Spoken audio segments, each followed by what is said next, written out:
har'a keessummaa ajaa'ibaatu qabannee jirra jechaadha. Innis Itoophiyaarraa gara Yaman nama tokkotu dhufe jechaadha. Nama sana anillee arrabsaa ture jira garanumaan isin dhiifama gaafadha. Inni ammoo hin dhageessu maaliif si arrabsaa ture yoo jedhe anaan dhiisuu hin danda'u waan ta'eef jechaadha. Caccabsatuma yaa'anii as eegaa irra jechuudha walumaa galaanii. Almuhim walumaa galaan kabajamtoota bartoota isinitti illee dheeressinu gara keessummoota keenyaa gara keessummaa keenyaa baga nagaan nu dhuftee jennaan.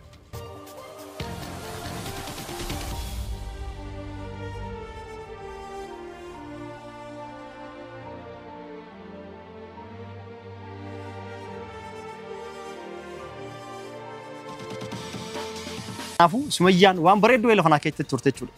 An ayyuu sii fuudhee fosoon ta'in kan aarsu jiru. Kadhoo isaan ilmoo dhiiraa dhalchitee Yaman keessa jiru sanii isan na aarsaa jira. Waan sanii akka addanaa ba'uu barbaada. Namni wayii naa marmarsisee itti himiti jettee isin dhaqileen jenne akka karaa akka anna amansiisutti marmaramee ilmoon sun akka hin taane akka na ergamu akka naaf ergamu barbaada jette. Anillee isaan adda baafachuuf isaan marmarsisuuf qorsisuu dhufee jechuudha. Qorannaa goone ka'eennu akka ta'e ilaalle jechuudha. Akka carraa ta'e immoo abbaa mucaa sanii reeftan argee ture jechuudha. Asuma keessa jira. Jaartii qofan argine osoo achi hin dhaqin dura maal jechuuf dhufe jechuudha. Assalaamu alaykum warahmatullahi wabarakatuh. Hordoftoota daawwattoota keenya akkam jirtan bakka jirtan nagaa isuma jira jecha. Kun har'a akkuma argitan ka'ee jira airport jira. Deemuuf deemaa gara Yamanii ka'ee jira jechuudha. Akkuma Sumayyaan dubbattee viidiyoo Sumayyaan dubbattee namni arginoo jiraatan maal jettee dubbattee ilmaan tanti arguu barbaadde si hayyame jira akka itti argitu jira. Waa'ee dhimma mucaa dhiiraa Yamanitti dhalatee keef jedhanii taasisan san isa addanaa baasanii DNA dhama maalii san marmarsisanii kan kee akka hin taane naa himanii ragaa qabatamaa viidiyoon maali jedhan. Kanaaf namni akkas godhu hin jiru. Mucoon Yamanii jirti. Jaarsi illee achuma jira. Jaarsi si wajjumaan jiranii. Maal jedhee akkana jedhee itti himaa.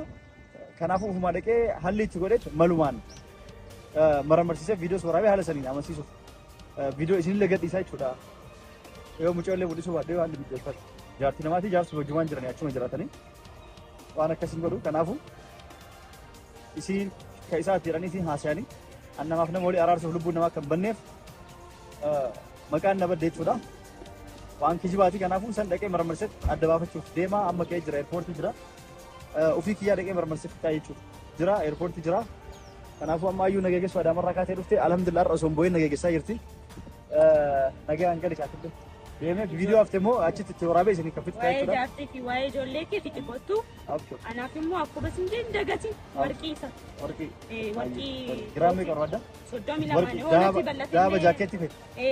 Hoonatti baay'atee rakkoon qabu nan hir'isuuf ishee. Adara. Ayya nagaan gali. Yaasulleen nagaan deemee atis jala turis.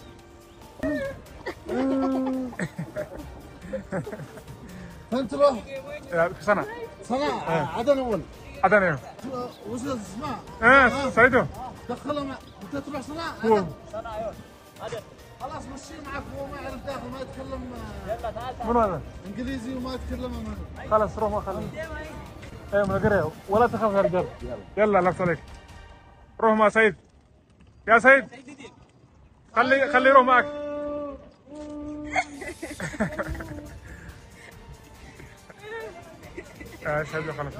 السلام عليكم ورحمة الله وبركاته. كم جرت أنا ودرت دعوة تفتينا. كنا أكبر جدا airport كذا جرت يارا كذا جرت شودا. ديموف سوي منابه. سا شفاس لا سينت جافولا كافات ديمنا يمن جينا يو. تروفات يمني جينا. كرا ساعة كتيتي. جارو تيار ورا أشي جرو أشي سلاس في الدين وفيتني. أكستوري تيار رساني. أشرا أنا ما في ديكا بتة. نانو ديكا أفرتما يقدم تبودا. Yaarriin dhibamtee rakkoon irra ga'ee jedhanitti gaddeebitee garaajii jirti jechuudha amma tolfamuu fi makaanikaa harka qaba tolchaa jira xayyaara jechuudha. Achi booda dhuftii amma dhuftii gara dhuftii boru deemnaan beene airportii keessa jira kun isaan eeguutu ta'a. Nyaanni immoo as keessatti doolaaraanii ajaa'iba isin jedha. Hanga du'aan wajjin turaa viidiyoo itti aanullee kan yoo achi geessu kan isin himuu ta'a. السلام عليكم ورحمة الله وبركاته. باي باي. السلام عليكم ورحمة الله وبركاته. كبجمتوتا فرتوتا كيني وندي كيسانو بغنا غن وجراتن فيا قبدني جروف جرين كيسانا اللي انسمال فقط سينجر كبجمتوتا فرتوتا كينيا هرا كيسوما اجابات قواني جري چارا انس ايثيوبيا را غرا يمن نما توكو تروفي چارا نما سن يعني اللي عرفسا توري جرا غرن مان اسين ايهون غافدا انمو انغيس ماليسي عرفسا توري جري انا ني سون دوان تاي چارا Kanaaf keessummaa keenya simachuudhaaf deemna inni akka ta'e wajjin. Assalamu alaikum warahmatullahi wabarakatuh. Isinitti illee dheeressuu jechuudha. Amma keessummaa eegaa jirra waan ta'eef jechuudha. Osuma nu quban qabaatiin sana Yaman seenee Adan seenee osuma Adan irraallee quba bakka kana ga'ee isaan dhaga'een sanaa seenee dhageenyee nan daqiiqa mat caccabsatama yaanee as eegaa irra jechuudha walumaa galaanii. Almuhim walumaa galaan kabajamtoota hordoftoota isinitti illee dheeressinu gara keessummoota keenyaa gara keessummaa keenyaa baga nagaan nu dhuftee jennaan.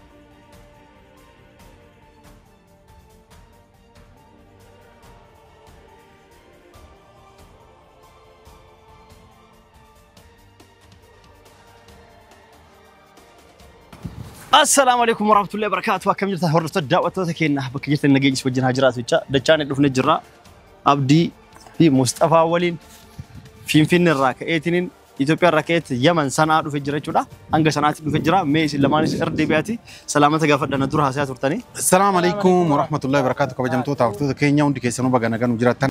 ويلكم جنني جراء شرا بيجرا أما ليه كونو أسرو في جراء سيد ونجي شرا كم بيكمو. سيدو baga nagaan dhufte. Baga nagaan nu eedan isin jedha.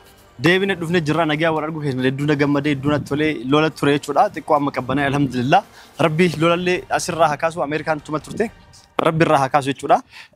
Kanaafuu amma kuno deebee dhufe jira kuno editingidha viidiyoo akka hin jenne lammata deebee dhufe gaaf dura aadanii ma gad deebi'e sanaa waan dhufne karaa gubbaa cicciisuna dhufanii jirtan jechuudha. Rakkadhee maali jennaan akkasitti namoota hedduullee amma fuunee kuno magartuu kadhadhee magartuun inumaayyuu kalaas nyaataallee maaliin goonaa fi dinaan jetteeti. Ati siddide kaati mana deebi'uudde magartuun akkas hin jette. Maan naan jettere. Sii kaa rakkoo nama kun anu hoteelar deemee nyaadhu sila isiinuu kun akka duraatii miti qajeelte kakootu siinuu jaartii ajjiitinuu walitti wanti jedhanii. Wallolanii turanii. Amma wallolan jaartii ajjiitii. Amma kootu manattuu deebi'ii sin jedha turte sila nyaataanuu gootii. Uffataanuu micci. Ani nama anneessaniif deebi'uu dideen. Amane boo akkasin gootu. Akkasii mucaan bareedduudha fuudhe boo. Akkasii kabajamtoota hordoftoota keenya kun waan biraa keessatti waa'ee kanaa dhiisimee waa'ee magartuu dhiisitii. Akkasii hordoftoota daawwattoota keenya dhufnee jirra. Nagayaan as ga'ee jira akkuma Itoophiyaa irraa gad dhufeen adanitti gabbu'ee adaniin osoo hin bubbulin waa takka osoo wanti hin jedhin fiigatumaan akkasuma dhufee jechuudha. Osoo uffataan jijjiiratin viidiyoo waraabuuf dhufe. Viidiyoo kana maaliif waraabuuf dhufe namootaan hedduu wanti aan olii gadhamaa olii gaffi fiigaa deddeemaa tureef ilmaan tiyya laaluuf jaartiitii barbaaduuf jara arguu barbaadetti jechuudha. Kanaafuu Sumayyaan waan bareedduu lafa naa keessatti turte jechuudha. An ayyuu sii fuudhee osoo hin ta'in kan aarsu jiru. Kadhoo isaan ilmoo dhiiraa dhalchitee Yaman keessa jiru sanii isan na aarsaa jira. Waan sanii akka addanaa ba'uu barbaada. Namni wayii naa marmarsisee itti himiti jettee isiin dhaqilee naan jenne akka karaa akka anna amansiisutti marammaramee ilmoon sun akka hin kentaane akka naa ergamu akka naaf ergamu barbaada jette. Anillee isaan adda baafachuuf isaan marmarsiisuuf qorsiisuu dhufee jechuudha. Qorannaa goone ka'ee inni akka ta'e ilaalle jechuudha. Akka carraa ta'e immoo abbaa mucaa sanii reeftan argee ture jechuudha. Asuma keessa jira. Jaartii qofan argine osoo achi hin dhaqin dura maal jechuuf dhufee jechuudha. Osoo achi hin dhaqin dura jaartiin walumaan jiran as. Abbaan mucaa ni jira. Garuu an yeroo tokko mucoo gargaaraa ture isiin ilmoo qabdii wal lolanii yeroo addaan bayan waan kiraa manaa dhabdee waan adda addaa godhaa turte jechuudha. Yeroo sanitti an kana naasofne jechuudha. Sumayyallee immoo waan akkanaati jedhee yoo itti hime na amanuu didde jechuudha. Waan an gargaaruuf waan makiinaa kiyyaan fuudhee haakimii fa'aa geessee bakka adda addaa geessu jecha sirraa ulfooftee jedhee namni shakkeetu akkasitti nama anaaf Sumayyaa addaan baasuu barbaade. Nama anaaf Sumayyaa wal lolchiisuu barbaade akkas godhe jechuudha. Salaam illee immoo kaatee Itoophiyaa irraa fiigaa dhufte sharriif jecha tikkeetti murattee ka'e jettee osoo biyyaayyuu viidiyoo ka'e jettee waraabin oluma kaatee fiigaa dhufte Yaman sanaatti argamte daanaatti wajjin. Mucaan tun garuu nan amansiisne sharri wayiitiif deemti. Ka isii amma dubbadhu boodatti deebi'a. Ka waa'ee ka Salaam jechuudha. Sharri wayiitiif deemte jechuudha isiin anaaf isii walii araarsuuf osoo hin ta'in wal lolchiisumaaf deemte hanga har'aatitti. Garuu ammallee mee rabbi keeraa godhu garuu wanti isiin jettee haasofte. Akki Sumayyaa ilmoon sun kasee irteef hin taane san adda baafachuudha. Salaam osoo ilmoon kiyyaa ta'uu baatee waraqaa isaa irratti kasee jedhaa barreessaa ittiin anaaf Sumayyaan akka walitti araaramu waan hin barbaanneef ilmoon kasee jedhaati maatama itti dhaya jettiin iyyuu. Kanaaf rabbi keeraa godhu hundaafuu meessanis boodatti dachaan akkuma isin himetti waan isin deddeemtuuf laallee. Anillee wanni asirra jechuu barbaadeef Sumayyallee dhaamsa himuu dhaamuu fi barbaade hordoftoonni illee akkana amananiif akkana hubatan fiigaa dhufe ilmaan ta'e egaa arguu barbaade maal achi gootaa itti san hubadhuuf jettanii fiigaa dhufe jechuudha tikkeetti muradhee fiigaa dhufe jechuudha. Adda baafadhee anummaan harkuma kiyyaan viidiyoo illee yeroo asii ka'eetti cal'isee mana mucoo dhaquun duratti abdii fa'aallee qabadhee yookaan immoo asii dhaamsa Sumayyaa dhaametti Sumayyaan deebisaa isiin naa deebistuudha. Karaa kamiin akka isiif marmarsiisuu barbaadde kophaa kiyyaa dhaquu barbaadde boo nama asii kaayattu hiriyoottan arabdootani qabdi ijoolleen ta'e inni jirti hawaa fa'aa asxaa saayibootan isin jirani nama isin barbaaddu tokko na jala keettee naa wajjin deemanii jalqabumarraa yeroo balbala mucoo dhadha'urraa mucoon jaarsi bira jira osoo jaarsi nu argin sa'aatiin dalagaa fa'aa deemi balbala dhodhoofnee viidiyoo raabaa wajjumaan nama isin barbaaddu soo wajjin yeroo dubbisullee waan akkanaatiif bultiin kiyyas diigamee isillee yoo dhagaa jiraatti beekuu dandeetti yookaan na biraa shakkuu dandeetti jechuudha anaa miti jechuu dandeetti fa'a maaliif waan ilmoo kiyyan taaneef ani isillee waan hariiroo walitti isin qabneef jechuudha. Mee amma waa'ee ka ilmoo kiyyan taane ilmoo kiyyan waan hin taaneef ati murteessin duraayyuu osoo ati murteessuu waan dandeettu taate Sumayyaan wannaa godhuu hin dandeettu ati murteessuu hin dandeettu jechaadha. Kanarra akka murteessu qorannoodha kabajamtoota hortoota keenya. Jette haa jedhanii na koobaa jette bookeen jedhan. Jedhe haa jedhaniif malee wanni amma nu godhuu dandeenyu tokko hin jiru. Maaliif jennaan Sumayyaan nu amantu harka dhibbarraa dhibba. Sumayyaan osoo mucaa sanuu qallee Sa'idiin illee qallee dhiiga isaanii kan waliin makamu kan illee waan laallullee taate waan amantu natti fakkaata. Nu amantu Sumayyaan. Garuu nu akka bultii namaa hin diigamneef jecha waan silaa godhaa jedhan hundaa ni goona jechaadha. Akka bultiin namaa hin diigamneef jecha ni goona. Egaa godha jedhan ni goona. Garuu ammas rakkoo guddatu uumamuuf deema jechaadha. Maaliif jennaan hiriyoonni silaa Sumayyaan nama nu bira kaawwattee yeroo marmaraa dhiigaa goonu, marmaraa rifeensaa goonu jechaadha. Namni gara siin beekama waan ta'eef jechaadha. Yeroo kana goonu nama isaa isii nu bira osoo kaattee salaameenfa maal jennee yaadaa turre jechaadha. Salaamiin sun fantaatu dhugaa dubbachuudha. Sumayyaan afaan Oromoo hin beektu afaan biraatitti warroonni hiriyoonni isaanii afaan Oromoo dhageettan hiikuu fi dandeessanii salaaman buusti yookaan naga wayiitu hin buusti. Naga boorissuu malee jechaadha. Nu garuu gara dandeettii keenyaatti ni goonaa fi ammallee yoo nu amante nu aman. Kunoo mucattiin ka Sa'idiitii miti. Mucayyoo gargaaraa ture, Sa'id gargaaraa ture, mana kiyyallee dhuftee turte jaarsaa wal lolanii mu'attiin rakkoo keessa waan turteef gargaaraa ture. Malee mucaan sitti ergan suuraan sitti ergan sun ka Sa'idiitii miti. Na amanii yoo na namanne ammoo hiriyoota kan kennutti qajeelchi. Sa'id kunoo nu bira dhufee jira haa galatoomu. Haa ulfaatu. Inuu yoo qorannoon kunillee waan dhugaan taane taate. Yoo ati nama kabajaa qabu taate Sumayyaan. Yoo ati nama kabajaa qabu taate. Namichi kun daa'ima Sa'idii itti garsiisa mucaa jedhan san yoo inni agarsiise malee yoo jettee waan ati jetteef dheebuu daa'imman isaa arguu qabu waan qabuuf jecha Sa'idoon Itoophiyaarraa ka'ee mallaqa ofii jissee as dhufe. Nama gatii qabutu namaaf gatii kafala. Gatii waan qabuuf gatii sii kafala. Ati waan gatii hin qabnee fi amma kanallee hin jedhu nama nu bira kaadhu. Akkasii Sumayyaallee nama haa kaayattu yoo abdiin fa'aallee osoo amantuu taate duraaniyyuu yeroon waan kana jedhanii itti malee hunduu quba qabdanii gaafa an biyyatti galee hayyuu fuudhe san Sumayyaa mana itti dhufanii ta'e isii uf bira waamatanii ta'e hin beeku haala saniin dhufanii ilmoon kun ka Sa'idii mucaa'oon tun Sa'idirraa ulfooftee dhalte kama jaarsa as bira jiru kama jaarsarraa ulfoofte homaa mucaa'oo tana gargaaruuf qofa makiinaa kee keessan kaayee achi geessee haakimii fa'aa geessee baasee deebisee kiraa manaa irraa kafale sanumaaf maqaan na bade yeroo garii yoo keerii waa dalagachuu deemtan maqaan isin bada san jedhanii Sumayyaatti himan malee Mustafaanis ta'e Abdiinis ta'e mucaa'oon abbaa jaarsis bira akka jiru garuu jidduu sanitti rakkoon biraa akka jiru rakkoo biraatu jira jechuudha jidduu sanitti mucaan kan dhalate jedhan sun kiyya akka hin taane garuu abbaan bira jira abbaan sunis ilma kiyya jedhee guddisaa jirullee akka ilmoo isaa hin taane inni garuu hin beeku namicha ulfeesse sanii fi mucaa'oo sanii fi iccitii ka beeku ana mucaa'oo takka ka beeku mucaa'oo takkitti sana jechuudha ka amma Sumayyaatti yookaan nama himtee namni si dhufee Sumayyaa himu mucaa'olleen hin himtee yaadu maaliif yeroo sanitti waan kana amma ebalullee waan hin jenneef namni beeku hin jiru maqaa isaanii hin waamne maaliif osoo maqaa isaanii waamne namni wal fixuu danda'a mucaallee waan beeku tokko hin qabu jechuudha abbaan ilma kiyya jedhee guddisaa jiru innis waan hin beekneef waan isu shakkaa hin jirreef ka beeku garuu mucaa'oon tun tasanii ulfoofte osoo jaarsa qabdu ka biraatirraa ulfoofte dubbiin akkasii miti dubbiin dheeraadha ka biraatis nikaa hidhattee itti heerumuu deemtu ka biraa wajji jaalallee qabdi wal quunnamtee jira jechuudha tasa ta'ee ulfooftee jirti borumtaa yoo heerumtu seenaan dheeraadha kana isiniin himu borumtaa eegee heerumtee xiqqoo turte booda ni ulfoofti ka ulfoofte sun garuu kan mucaa amma itti heerumtee kana osoo hin ta'in ka duraati jidduu kanatti dhoo isaan ofirraa buusuu fa'aa barbaadanii rakkoon uumame rakkina keessa seente jidduu san ani waan danda'uun gargaaruu danda'e malee eegasii dubbii san lafaa kaasanii akka namaaf namni ol finne waan an jala deemeef osoo jidduu sanitti osoo mucaan sun ka ulfaayame sun ka mucaa kaanii akka ta'e ka fuudhe kun beekee jar lamaan wal ajjeesti. Kanaafuu osoo akka isaatu ka beekamu taate kiyya akka jedhamuuf bultii jaraa akka wanti hin jenneef jechuudha. Maaliif anatti xiqqoo waan dhiyaatuuf osoo kiyya jedhamee irra salphaadha jechuudha. Ka fuudhe sun irraa buusuu danda'a yookaan dhiisuu danda'a waan na dura uumee jechuu danda'a. Garuu sun waan ta'eef sun rakkoo uumamaa jechuudha. Kanaaf waan akkanaati dhiyeenya isaanii illee yoo himetti xiqqoo wal shakkuu waan danda'aniif yoo akka isaa viidiyoo kan laalan sanii fi walumaa galatti waa hundaafuu amma an sana daawwachuu dhufee dubbiin seenan kun akka isin himneef dheeraadha. Wanta kanatu uume biyya kana keessatti yeroo garii biyya kana qofaa miti Suudittis ta'e biyya adda addaa keessatti maaltu uumama? Dhiirri tokko dubartii takka ni fuudhee osuma seera wajjin jiraataa jiran asuma ka'ee gatee biraa Suudii fa'aa deema. Suudillee jiraatee qabamee fa'aa biyya biraa fa'aa galaa. Rakkoo adda addaatti uumama jechuudha. Yeroo kana kan nama adda addaan gargaartan yeroo gargaaruuf jala deddeemu keetii jechuu eegalan jechuudha. Kun immoo amma isin ajaa'ibsa. Abballeen bira jira. Ta'a ilma kiyya jedhee guddisuuf jirus bira jira. Kan irraa dhalchallee bira jira. Kan itti heerumtellee mucaan beetullee wajjumaan jiran jechuudha.